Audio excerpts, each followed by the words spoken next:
El día de hoy es el Día Internacional del Síndrome de Asperger. Entonces, hoy nos acompaña la doctora Marina Yepes Navedo de Clima. Se las voy a presentar. Ella es asistente de coordinación de inclusión educativa y forma parte del equipo de evaluación y diagnóstico de la Clínica Mexicana de Autismo y Alteraciones del Desarrollo AC, que es una institución en la que colabora desde hace una década. Es licenciada en Psicología por la Universidad de las Américas de la Ciudad de México, maestra en Ciencias de la Educación por la Universidad Latinoamericana y recientemente concluyó su doctorado en Humanidades en la misma universidad. Cuenta con certificaciones, ha cursado talleres y diplomados en distintos temas, como evaluación del TEA, desarrollo infantil e intervención y tratamiento, entre otros. Le damos la bienvenida, por favor. Gracias, muchas gracias. Buenas tardes. Pues el día de hoy me invitaron para platicar acerca del síndrome de Asperger. Un tema muy sonado, ha tenido mucho eco últimamente y con justa razón. Entonces les vengo a dar desde las bases, de dónde surgió y cómo se ha ido desarrollando a lo largo de los años. El término de Asperger como tal, como un concepto que determina un trastorno, es muy reciente. La primera vez que surgió como tal en un escrito como parte de un trastorno fue en 1994. Es decir, en 29 años se ha trabajado sobre este trastorno y ha ido cambiando muchísimo porque apenas lo estamos descubriendo o entendiendo. ¿De dónde surgió?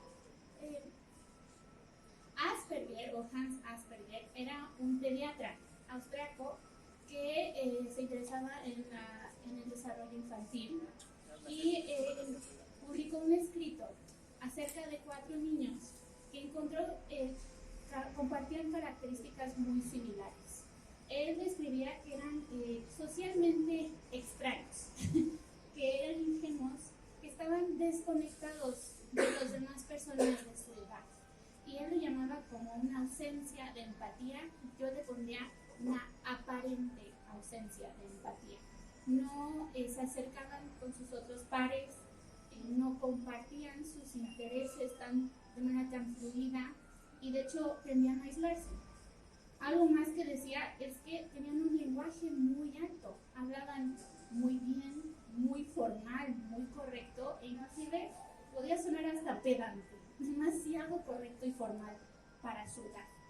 Algo que también decía que su comunicación no verbal estaba muy empobrecida. Es decir, el contacto visual no era el esperado. La forma de hablar, mucho como seres sociales que somos, hablamos no nada más con el lenguaje, sino también con el cuerpo. Sabemos que estamos felices o tristes por la cara, la expresión que ponemos. Y cuando hablamos, gesticulamos mucho. Usamos nuestras manos, usamos gestos, mucho, poco, y así transmitimos un mensaje.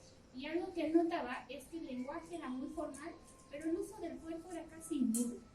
Entonces llamaba mucho la atención. También veía que tenía unos intereses muy específicos y llegaban hasta obsesión. Se volvían expertos en lo que a ellos les gustaba y los llamaba los pequeños profesores. Entonces en su tema sabían muchísimo y con la forma de hablar sorprendía aún más. Pero él se daba cuenta que a pesar de tener estas aptitudes intelectuales, cosas más simples no eran tan fáciles, como tener una plática o cómo planear lo que iban a hacer en el día.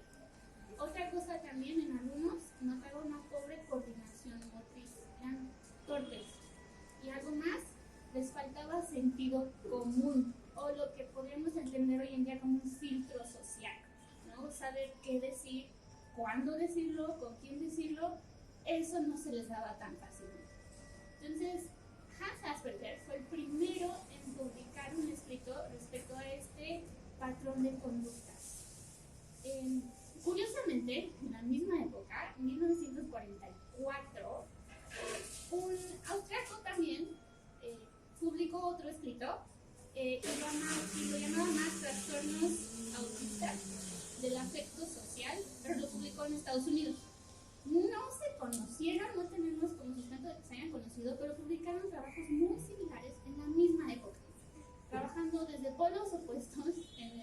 por la cuestión geopolítica del momento, pero ellos describían un patrón muy similar y decían que era una condición innata, es decir, así nacían.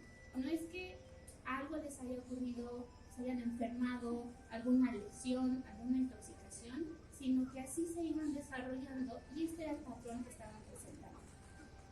El problema, porque si escuchamos 1944 y luego vemos que hasta 1944 y hasta el 94 vemos publicaciones, ¿qué pasó en ese ínter? Y es que faltaba mucho sustento teórico y científico. Como les decía, Asperger estudió primero a 4 niños y fue ampliando su estudio. Kanner reunió 11, pero son muy pocos y son estudios de caso muy reducidos que no permitían extrapolar los datos. Ya años después hubo un cambio de enfoque en los 70s y 80s y entonces vemos más información, más estudio científico al respecto. ¿Qué sabemos hoy en día? Tanto de autismo o Asperger, y en un momento voy a aclarar ambos términos. Hoy en día sabemos que es un trastorno neurobiológico, es decir, la forma en que se está desarrollando el cerebro está alterada. No es que no están aprendiendo, no es que no se están desarrollando como persona, pero digamos que el ritmo o el orden es diferente. Entonces, si en un desarrollo decimos vamos 1, 2, 3, 4, 5, en su caso podría ser 1, 3, 2, 5, 1 y así vamos, con retrocesos y avances inesperados. Es muy fluctuante. Ahora, sobre la etiología, hay muchos estudios tratando de encontrar la causa. No se ha descubierto aún. Se ha notado que hay una cuestión muy relacionada a la genética. No necesariamente hereditario, pero sí genética. Hablamos de agrupación familiar. Miembros de una misma familia presentando un patrón de conductas similares porque comparten similitudes genéticas o ambientales. De ahí en fuera seguimos explorando qué es lo que está sucediendo. Un estudio genético toma mucho tiempo, entonces se sigue realizando. Se han encontrado factores de riesgo, por ejemplo, la edad de los padres, edad muy avanzada, o el poco peso pequeño a la hora de nacer también. En cuanto al síndrome de Asperger, se ha notado que hay una relación de 4:1 en niños, es decir, por cada 4 niños que hay presentando el síndrome de Asperger, hay una niña. Entonces hay una mayor incidencia en hombres. Y la otra es que no hay diferencias a nivel socioeconómico. Entonces no es que está eligiendo un grupo particular de personas, una población en general, no es todos. Ok, vamos a lo bueno. ¿Qué sucedió? Les decía que en 1994 apareció el término de síndrome de Asperger en el Manual Diagnóstico y Estadístico de los Trastornos Mentales. ¿Qué es eso? En la medicina, en la psiquiatría, en la psicología, el DSM es la Biblia, casi. Es un compendio, reúne una descripción de todos los trastornos mentales, viene describiendo los síntomas y los criterios para su diagnóstico. Básicamente lo usamos de referencia para poder evaluar, diagnosticar y de ahí empezar el tratamiento.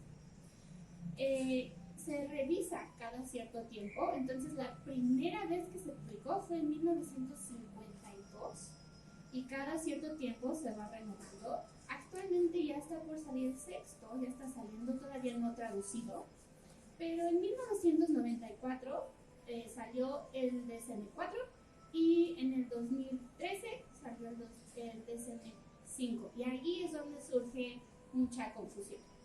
En el DSM-4, estamos hablando del 94 cuando surgió, venían los trastornos generalizados del desarrollo, TGD. Dentro de ese apartado habían 5 categorías. La primera, el trastorno autista, después el trastorno de Rett, después el trastorno desintegrativo infantil, el síndrome de Asperger y el trastorno generalizado de desarrollo no específico. Venían esos 5 y cada uno con sus síntomas y cómo diagnosticarlo. Ahora les decía, es una revisión, entonces a través de más estudios y más investigación y un análisis a profundidad de cada caso, en la revisión hubo un super cambio en el DSM-5. ¿Qué pasó? Quitaron TGD. Ese ya no lo van a ver. En el DSM-5 ya no viene y ya no tiene sus categorías. Los que se juntaron fueron el trastorno autista, el síndrome de Asperger y el trastorno generalizado del desarrollo no especificado. Los juntaron todos en una sola categoría, dentro de trastornos de neurodesarrollo. Ok, entonces en trastornos de neurodesarrollo, ahora nuevo en el DSM-5, vemos discapacidad intelectual, vemos dificultades de aprendizaje, vemos trastornos con déficit de atención y hiperactividad. Y dentro de ahí está el espectro autista. ¿Qué pasó? A continuación les pongo a grandes rasgos, ¿no?, los síntomas, pero se dieron cuenta que comparten patrones muy similares o ejes muy similares. Hay distinciones, claro que sí, pero las similitudes los juntan. Y se basaron, más que en nivel de severidad, en niveles de apoyo. ¿Qué tanto es funcional la persona? ¿Qué tanto apoyo necesita de los demás? Entonces, el síndrome de Asperger, digamos que lo absorbió el espectro y se volvió parte del espectro, sí, pero de alto funcionamiento. Entonces, si buscan hoy en día síndrome de Asperger, todavía van a encontrar mucha información, pero también si buscan trastorno del espectro autista de alto funcionamiento, van a ser lo mismo, se está refiriendo a lo mismo. Digamos que es una cuestión de actualización, ¿no? ¿Qué pasó? ¿Dónde se ubicó? Pero los síntomas y lo que se investiga al respecto sigue siendo lo mismo. A grandes rasgos, no tiene que leer todo, es mucho texto, ¿no? Pero en el DSM-4, aquí vienen los criterios diagnósticos. Y sobre todo lo que les señalaría son los primeros dos ejes. El primero señala la cuestión de la dificultad de la interacción social. Y ese es primordial. Ese es el eje número 1, la interacción social. ¿Qué le pasa? Está afectada. Hay dificultades ahí que están impidiendo que pueda interactuar de manera esperada con las personas que lo rodean. ¿Cómo? Y a grandes rasgos. Los comportamientos de la comunicación, de poder compartir una idea, hacer uso del cuerpo para transmitir esa idea, está afectada. Establecer relaciones con otras personas y mantener una reciprocidad. Poder entender que si yo te platico algo, espero que me escuches y que me regreses algo, ¿no? Este vaivén de la interacción está alterado, solo pasa en un sentido. La segunda son, los patrones de comportamientos, intereses y actividades restringidos, repetitivos o estereotipados. ¿Qué quiere decir? Una forma de pensar, una forma de ser rígida, poco flexible, que en la parte social es muy importante. Poder interactuar con otros, adaptarnos a las actividades diarias, requiere de mucha flexibilidad y planificación. Y eso es algo que les cuesta trabajo. Por ejemplo, tienden a tener intereses muy selectivos. Esto es lo que me gusta y no salir de ahí. La otra parte de la forma de hablar, que tiende a ser muy inflexible, muy formal, sin permitir esta flexibilidad y subjetividad en la interacción.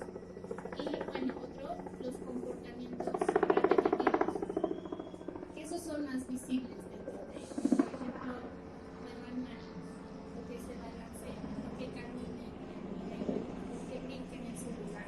Esa entra en esta categoría. Y la preocupación por objetos particulares. No ven el todo, se enfocan en una atención selectiva. Esos serían los dos ejes que se salían del síndrome de Asperger en el DSM-4. Cuando vemos el DSM-5, casi no cambió. Es el mismo, lo agruparon. Si se fijan, el primer eje sigue siendo la interacción social, siguen siendo los mismos puntos. Y de los patrones restrictivos y repetitivos siguen también los mismos puntos. Ojo, hay un extra muy importante que creo que hay que tomar en cuenta. Ahí el último punto habla de hiper o hiposensibilidad a estímulos. Y ese es nuevo y se sigue investigando mucho. Se ha notado que en este perfil de personas hay una sensibilidad muy alta o muy baja a estímulos. Por ejemplo, ruidos. Ruidos pueden ser un tema, no con todos, pero puede ser un tema que les duela mucho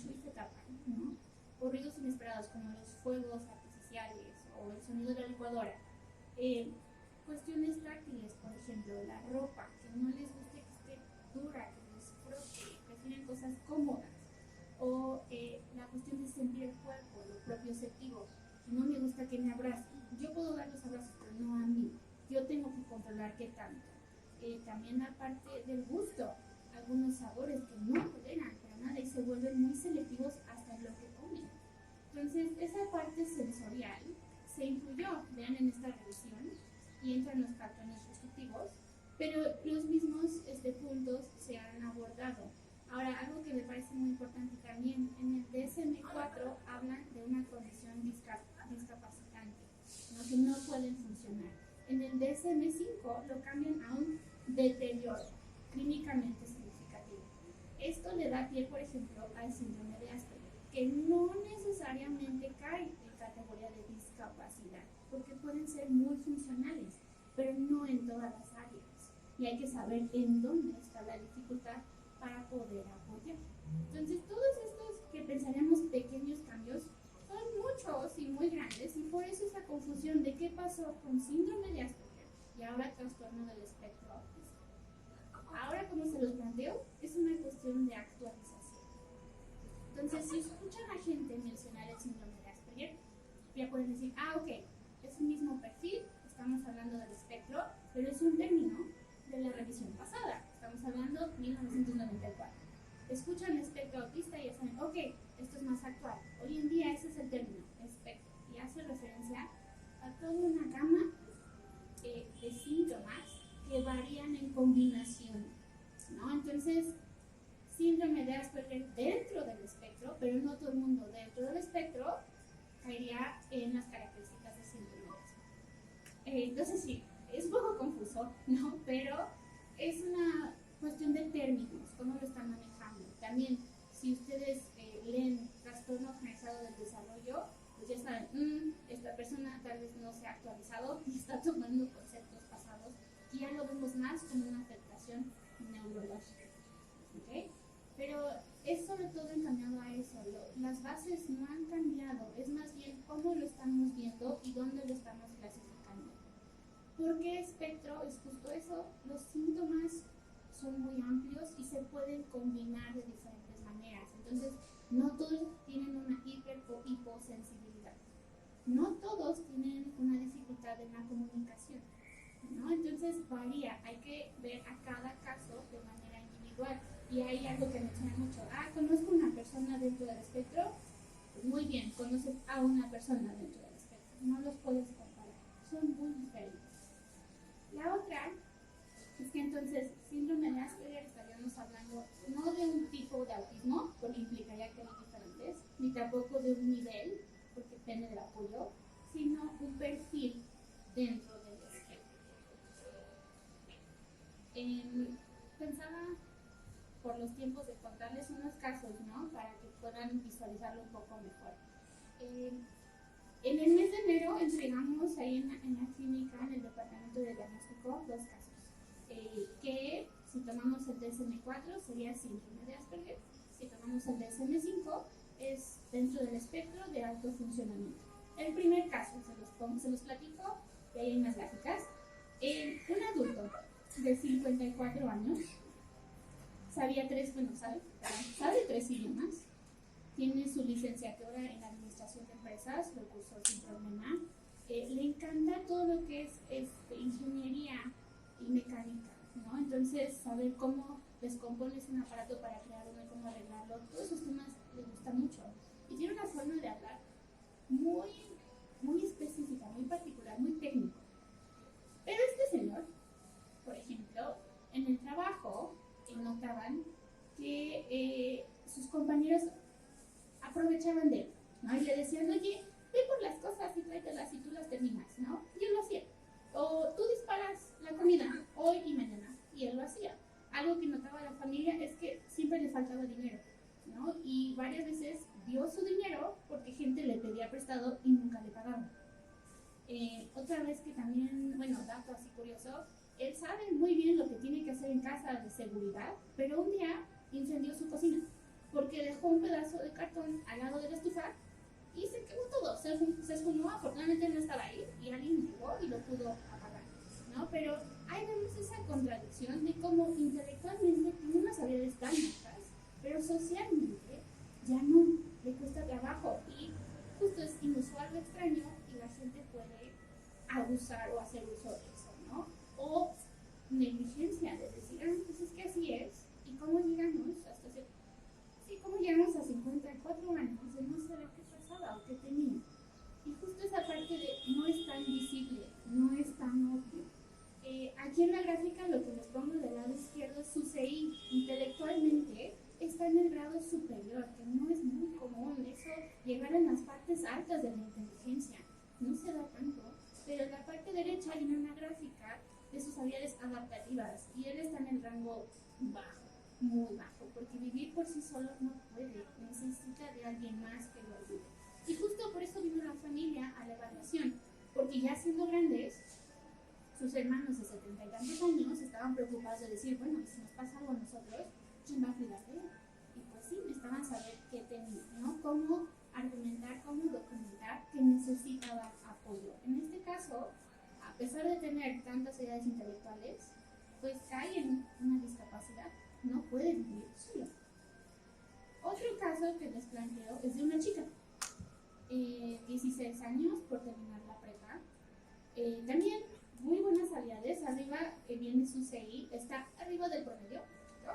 Pero muy buenas habilidades visuales, sabe los idiomas, muy también correcta, muy formal en su forma de hablar. En sus habilidades adaptativas está dentro del promedio, poco bajo por la parte social. La parte social le angustia muchísimo. Para ella tener una conversación es muy difícil. Y te lo dices, es que no sé de qué vamos a hablar. ¿Y qué tanto vamos a hablar? ¿Qué van a preguntar? ¿Y qué digo? ¿Cuánto digo? ¿Hasta dónde? Y muy linda, la verdad. Ella encontró un mecanismo externo, digamos, para manejar su estrés. Usa un timer.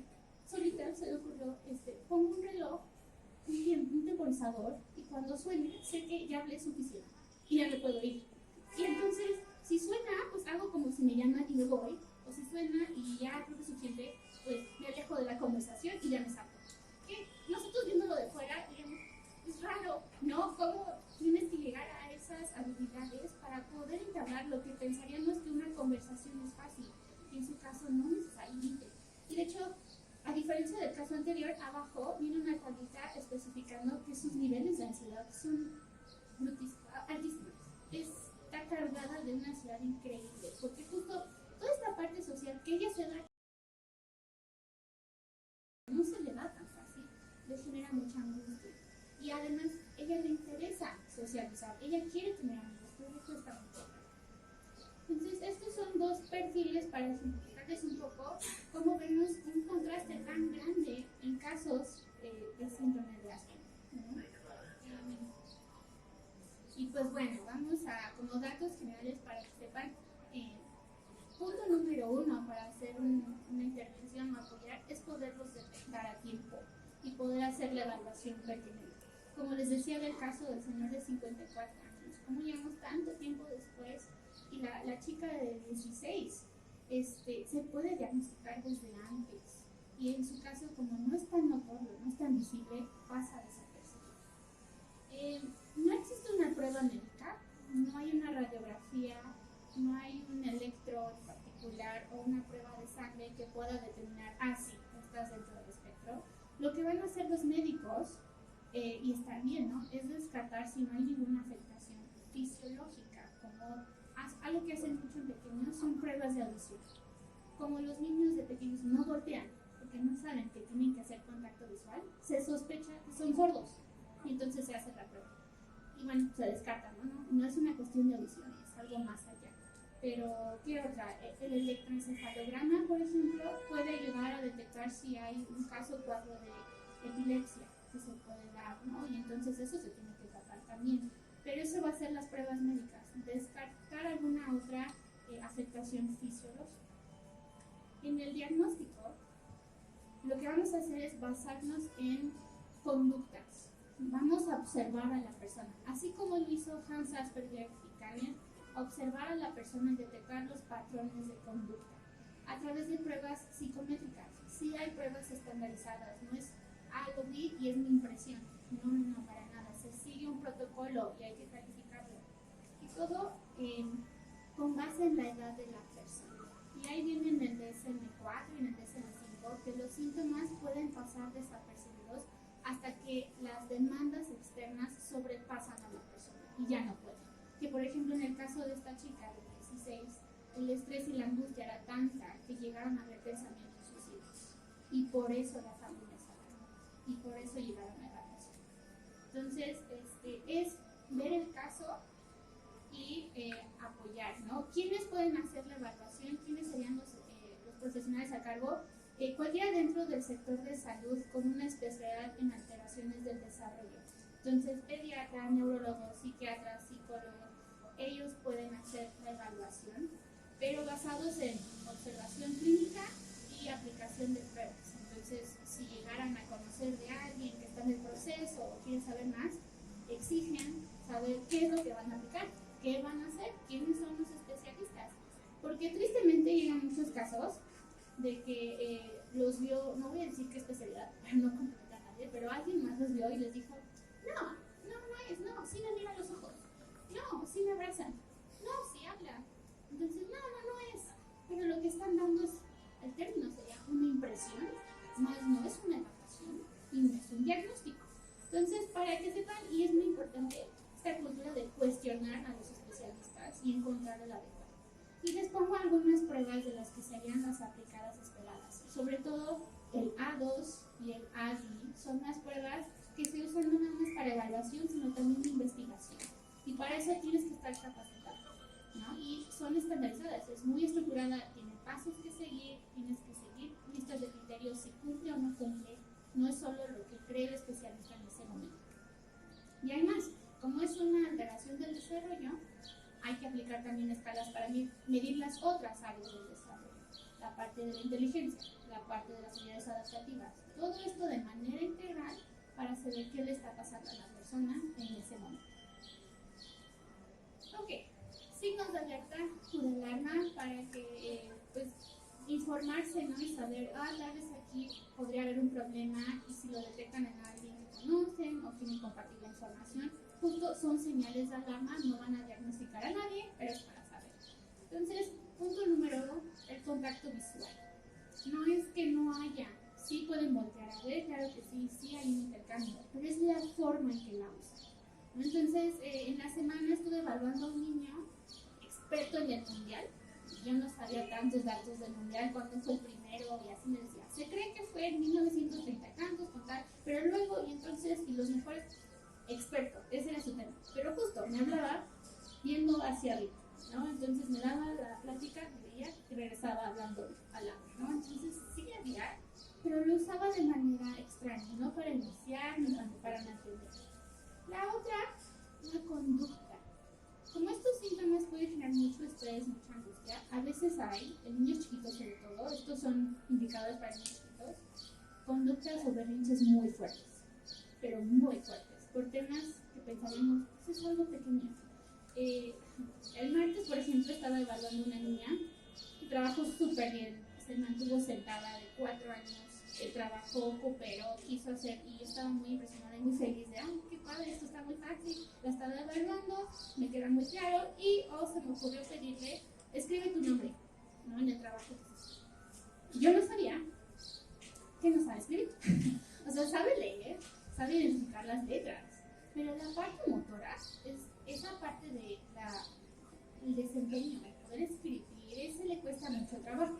Y entonces a mí se me ocurrió pedirle algo justo que ella sabe que no puede hacer. Y en la comunicación, ella dentro de, no sabe que me puede decir, no sé, ayúdame, no es que no quiero, es que no puedo. Y entonces se angustió tanto, gritos, se puso las manos a las orejas de una frustración de, y me gritaba su nombre completo, y es que cómo te ayudo, ni ella sabía cómo decirme ayúdame, ni cómo ayudarme. Entonces pensé, algo tan chiquito como escribir tu nombre y no sé, le costó muchísimo regularlo y calmarse para poderme explicar qué es lo que estaba pasando. Los cambios cuestan mucho, sobre todo los inesperados. En escuelas pasa mucho que si no pueden salir al recreo porque está lloviendo, no, ya los perdimos. La tolerancia a la frustración también está afectada, porque se enojan mucho y no pueden calmarse y resolver.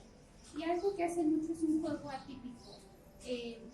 La forma de jugar es lo usual, ¿no? Entonces, en vez de vamos a jugar a la cocinita, le pedí a este niño, vamos a jugar, tú preparas la comida, pues sí lo hizo, pero me clasificó en mate.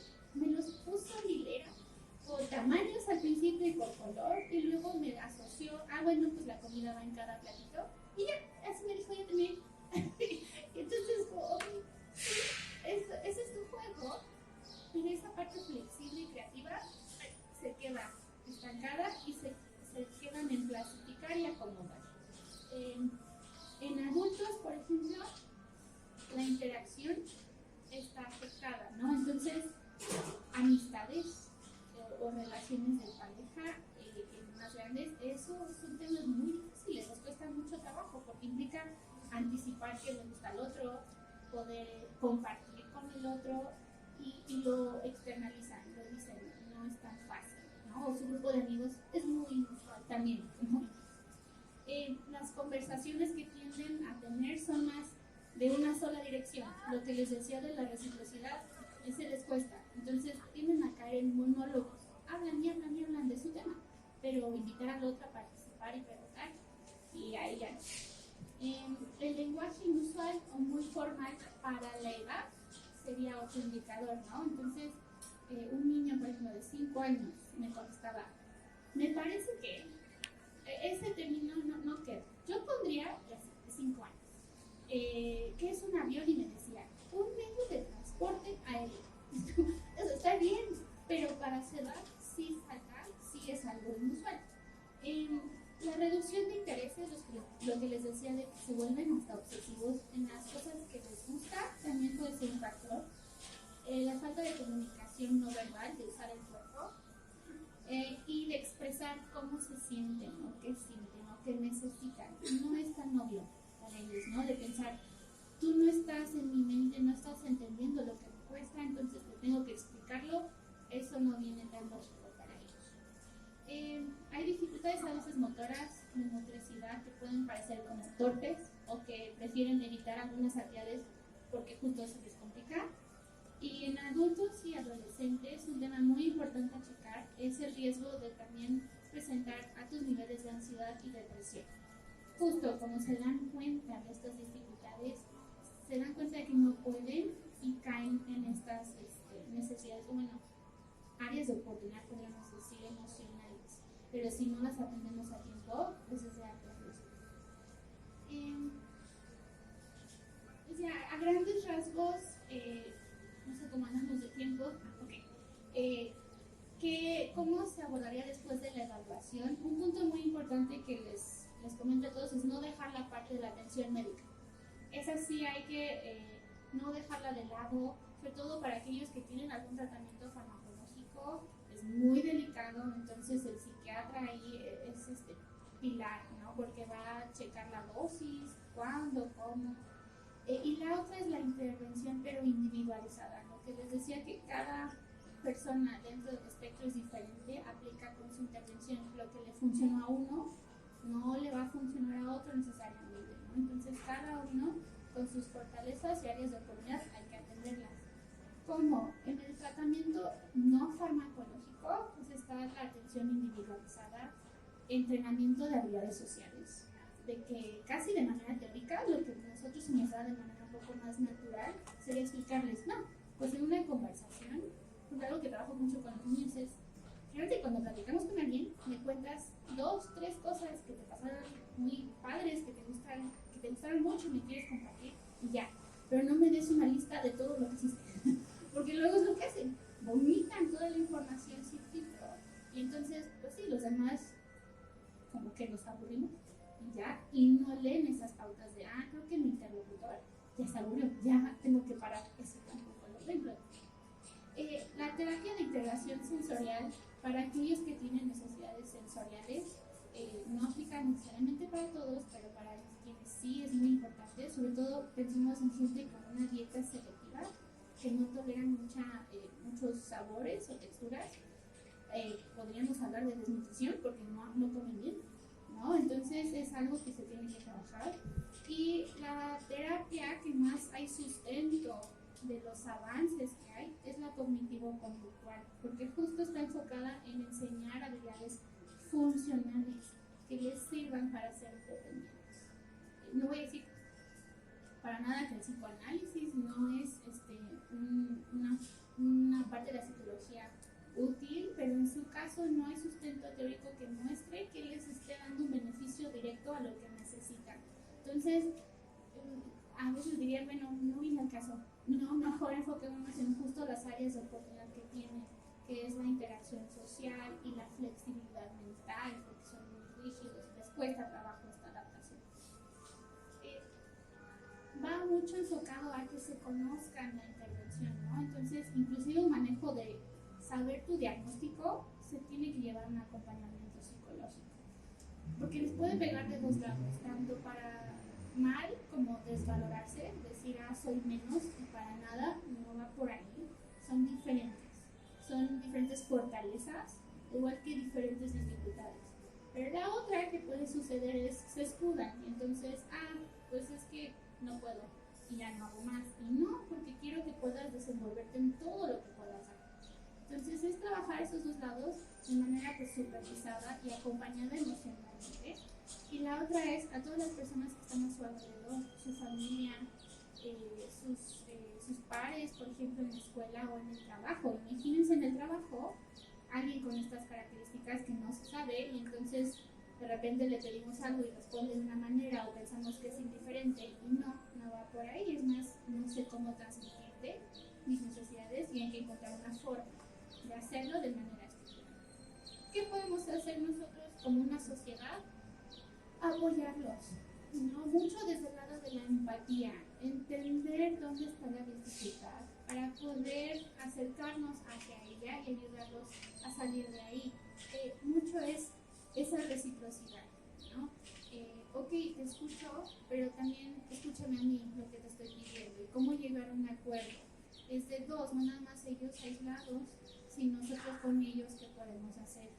La otra parte es tener mucho cuidado con el lenguaje que usamos, porque tienden a ser muy literales, tan formales, que la parte subjetiva del lenguaje no se les da tan fácilmente. Entonces, cuestiones como el sarcasmo pueden no percibirla para nada. A veces sí, a veces no. Leer el contexto, entender, creo que ya fue demasiado mi monólogo de mi interés, debería de frenar, tal vez no lo leen tan fácil. Albures, chistes, también eso es muy subjetivo, es mucho un juego del idioma que implica una flexibilidad mental y una subjetividad que les puede ser muy difícil. ¿Qué más? Leer el cuerpo, leer al otro, no es tan obvio para ellos y a veces hay que ser más obvio y hay que ser muy específicos a la hora de hablar. Entonces, nos invitan mucho a cuestionarnos también nosotros. En una evaluación yo le decía a una niña, a ver, dime qué es un teléfono. Y me dijo, ¿qué es un teléfono? A ver, dime tú, ¿qué es un teléfono? Y me vio, ¿qué es un teléfono? Y yo me dijo, ok, explícame para qué sirve un teléfono. Y entonces ya me dijo, ¿no? Pero nos hacen ver que hay cosas que nosotros también podemos cambiar para ayudarlos. Y no es que no estén interesados, no es que estén desafiando, es que les cuesta trabajo ir más allá de lo que simplemente escuchan, ¿no? Entender esa subjetividad en la interacción. Ahora, muy importante, hay que hacer ajustes o adecuaciones para poder apoyarlos y que sean parte del equipo en el que estén, en el lugar en el que estén. No es un capricho, no es que sean flojos, no es que no les interese, es que es algo que les cuesta trabajo realizar, no viene de manera natural. Entonces es trabajarlo con ellos. Y algo muy importante, cuando no sepan, preguntar, informarse. Una de las grandes barreras que encontramos a la hora de evaluación, intervención, es el desconocimiento, que no se sabe mucho al respecto y no nos gusta decir no sé, y entonces o lo ignoramos o no referimos o no buscamos más información, o inclusive acercarnos a la persona y preguntarle, ok, ¿qué puedo hacer para ayudar? ¿Qué que es mi tono de voz, como te explico, no estoy enojada, es que estoy regañando a todos, ¿no? Un niño en el salón de clases le tenía miedo al maestro porque levantaba la voz a decirle todo es más rápido, ya voy a borrar el pizarrón, y se angustiaba y se ponía muy nervioso porque pensaba que lo estaba regañando. Pues no, es una instrucción grupal. Levantó la voz, pero no está enojado. Cuestiones así de acercarnos para poder darnos a entender y viceversa, que ellos se puedan dar a entender con nosotros. Bueno, pues más que nada fue a grandes rasgos, pero es para darles el contexto de qué pasó con los términos, por qué tenemos el uso de tantos, ¿no? Y tiene que ver con lo rápido que estamos descubriendo todavía estos trastornos y cómo podernos acercar a ellos, ¿no? Mucho lo que mencionan de las discapacidades invisibles aquí no es tan obvio cuando alguien está dentro del espectro más de alto funcionamiento, porque tiene tantas habilidades, pero dificultades tan inusuales que hacen ruido, pero no le damos la debida atención. Entonces, bueno, esas citas de Asperger México, hay varias instituciones a las cuales se pueden acercar. Clima también es uno de ellos, ¿no? Tanto, como decía, detectar, evaluar, intervenir, capacitarse, hacer adecuaciones. Todo esto a través de entre más conocimiento, más dudas se hagan y más investigaciones se estén haciendo, más podemos avanzar y apoyar a la población. En este caso, pues el síndrome de Asperger o TEA de alto funcionamiento. Entonces, autismo y Asperger es lo mismo. Sí. Es que. Ajá, digamos, pensemos que el espectro autista es como un abanico, digamos, y lo que antes era síndrome Asperger está de un lado completamente del espectro hacia el lado más funcional. Dentro del espectro podrías tener personas que no desarrollan el lenguaje, que no, bueno, dicen palabras pero no se comunican, necesito agua, quiero ir al baño. Y por ejemplo en el síndrome de Asperger no hay problema, el lenguaje lo desarrollan y hasta a veces de más, ¿no? Pero dentro del espectro estamos, digamos, del otro lado, alto funcionamiento, habilidades muy muy buenas, pero las mismas dificultades. Es muy bonito que hagas énfasis en que no necesariamente hay un desinterés por el otro, no necesariamente están en su mundo, ¿no? Sino que hay una incapacidad para hacerlo y a fin de cuentas, en muchos de los casos, una gente por Sí, porque creemos, bueno, está solito en la esquina, no le importa. No. Y mucho de esa ansiedad o esa depresión que en alto funcionamiento lo pueden externalizar es eso, es que quiero estar ahí, pero no sé cómo, no sé qué tanto, o también marcar límites, es que eso no me gusta, pero eso sí. Entonces no están aislados, no están en otro mundo, pero es poder crear ese puente para que puedan interactuar con nosotros y también nosotros con ellos. Son personas muy interesantes, también en su área muy máster, ¿no? Pequeños profesores y tienen una forma de ver el mundo muy interesante, también podemos aprender de ellos. Como les decía, hasta la forma en la que hablo puede que no sea tan claro y con ellos lo veo, ¿no? Y tengo que trabajar mucho en ser clara. Y es una invitación tanto de nosotros, no me gusta separar, ¿no? Pero para allá como de ellos para acá.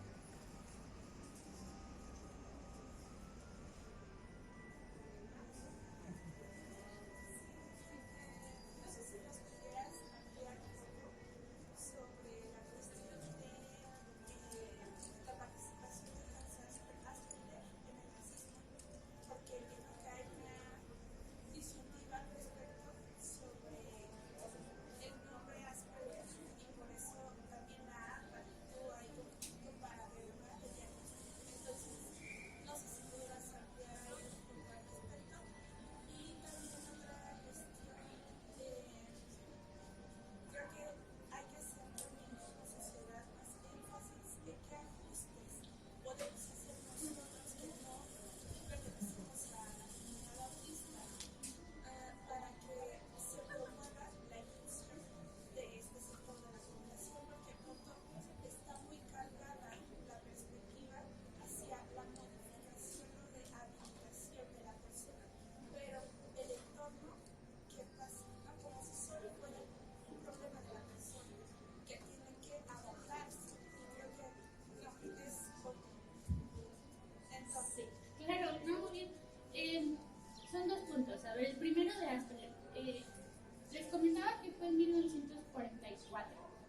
tanto eco porque él se quedó en Europa, ¿no? Leo Kanner, que utilizó el término de autismo, que de hecho ninguno de los dos lo creó, ese término ya existía antes y fue creado para determinar una forma de conducta de la esquizofrenia en 1913, me parece, mucho más antes. Los dos retomaron el concepto, pero Leo Kanner trabajó en Estados Unidos. Él se salió de Europa y se fue a Estados Unidos, y Estados Unidos, que le da tanta importancia a la investigación y a la difusión, pues lo propagó muchísimo, ¿no?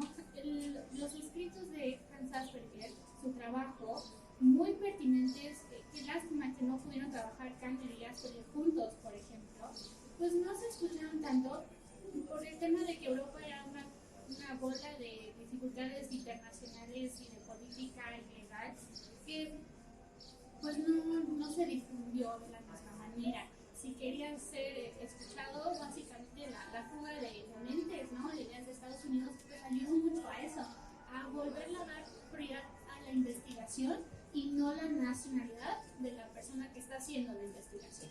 Entonces, uno de los puntos de por qué pasó tantos años, desde 1944 a 1994, de que algo ya más científico fuera escrito y publicado de manera internacional, es eso. Además del método científico que todavía faltaba sustento, la parte de las interacciones sociales, pero de países, ¿no? Del manejo entre países, afectó mucho. Y pues sí, ahí es una cuestión muy personal de cada uno, de discernir entre la persona, el profesional, y el trabajo que hace, ¿no? Que es muy difícil, es cierto. En este caso, lo que se le dio prioridad después fue el trabajo que hizo, qué descripción daba, qué información nueva daba y qué perfil de personas estaba mostrando que necesitaban la atención y que por la situación geopolítica pues, se hizo de lado por tantos años. Gracias por esa pregunta, sí, un punto importante mencionar. La otra que mencionabas de esa reciprocidad a las adecuaciones es muy importante. Como desde hace 20 años más o menos, se hablaba mucho de una integración de la persona, pero pensemos, por ejemplo, en una ensalada y habiendo ingredientes, ¿no? Y entonces tú metes en la ensalada el jitomate, no sé, las nueces, y puedes diferenciar cada una fácilmente. Y es que es eso, están integradas en un mismo contexto, pero no están relacionándose entre sí, no están apoyándose entre sí. Y lo que hoy en día se cambió de integración fue a inclusión. Entonces, en vez de una ensalada, piensen más en un licuado, en mezclar todos los ingredientes y que se vuelvan uno. Eso es lo que se quiere buscar hacer. Pero para hacer eso, y tiene mucha razón, no es nada más es pedir al otro que es diferente a que cambie a nosotros, sino nosotros cambiar también el contexto para que el otro pueda ser incluido, no integrado. Entonces, es de dos, igual que nosotros pediríamos a la hora de intervención de, ok, te escucho en tu monólogo, pero te marco límites y te pido reciprocidad de tú también escuchan a mí, lo mismo en inclusión. Yo pido que te adaptes a mi contexto, pero déjame también adaptar mi contexto a tus necesidades. En el espectro no hay tantas generalidades, sería más bien, ok, ¿quién tienes en tu contexto laboral o escolar con el perfil? ¿Qué necesidades particulares tienen y qué ajustes puedo hacer? ¿No? Entonces, si es una cuestión de ruidos, cómo manejar ruidos. Si es una cuestión de instrucciones, cómo volverlas más fáciles de comprender. Cómo meter apoyos visuales, ¿no? Para recordarle qué tiene que hacer y qué no tiene que hacer. Cómo marcar límites, horarios. Y entre más estructura, para todos, no nada más la persona con el perfil diferente, sino para todos, mejor se podría hacer un trabajo de inclusión y no nada más integración. Sí.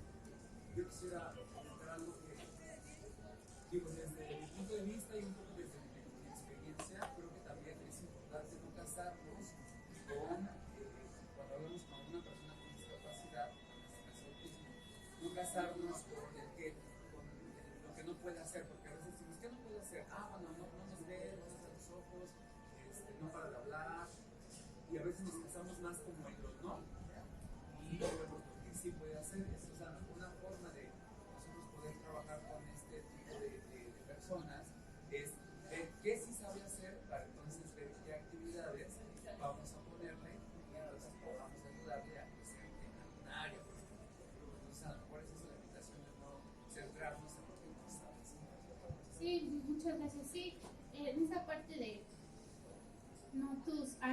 acompañar nada más, no tus debilidades, sino las fortalezas. Lo que les comentaba, son personas que piensan de manera diferente, entonces el problema lo pueden ver de otra manera. Tienden a tener una destreza visual muy buena, entonces detectar patrones, ver el todo y la particularidad de ese todo es algo que también es atención focalizada, es algo que también tienen desarrollado y es un muy buen punto a su favor, gracias.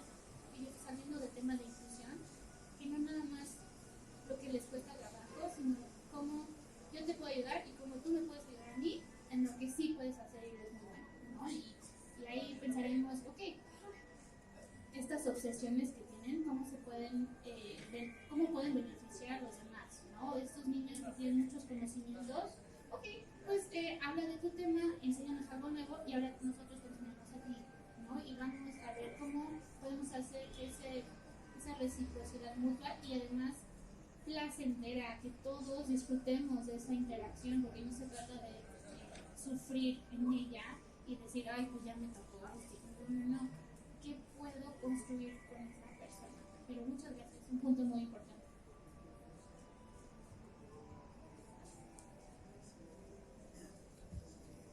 Bueno, te lo paso. Bueno, como ustedes pueden ver, hay un montón de ventanas de oportunidades en las que podemos colaborar todos como sociedad incluyente. Es parte del trabajo que estamos realizando aquí en el Museo del Estanquillo como parte de la red de museos para la atención a personas con discapacidad. Crear entornos incluyentes para las diferentes discapacidades, sean o no visibles. Entonces, bueno, queremos agradecerles el que ustedes estén aquí. Nuestra próxima plática va a ser el 18 de marzo, todavía estamos por ver la sede. Va a ser sobre síndrome de Down, que es la siguiente discapacidad que viene en nuestro calendario. Entonces, bueno, queremos darles las gracias por su presencia, las gracias a nuestro intérprete Eric Martín Ramírez Alejo, que nos acompañó el día de hoy, a la doctora Marina y bueno, a todos ustedes por acompañarnos. Esta sesión fue grabada, va a estar posteriormente en nuestro canal de YouTube para que la puedan compartir con quien ustedes crean que pueda servirle y necesitarla. Y bueno, les agradecemos de nuevo su visita. Pueden pasar por favor a visitar las exposiciones que tenemos en piso 1 y 2, quedarse a disfrutar de la terraza, tomar un cafecito, pasar por aquí por la librería. Y bueno, les agradecemos mucho su visita. Muchas gracias Marina, muchas gracias Eri. Un placer.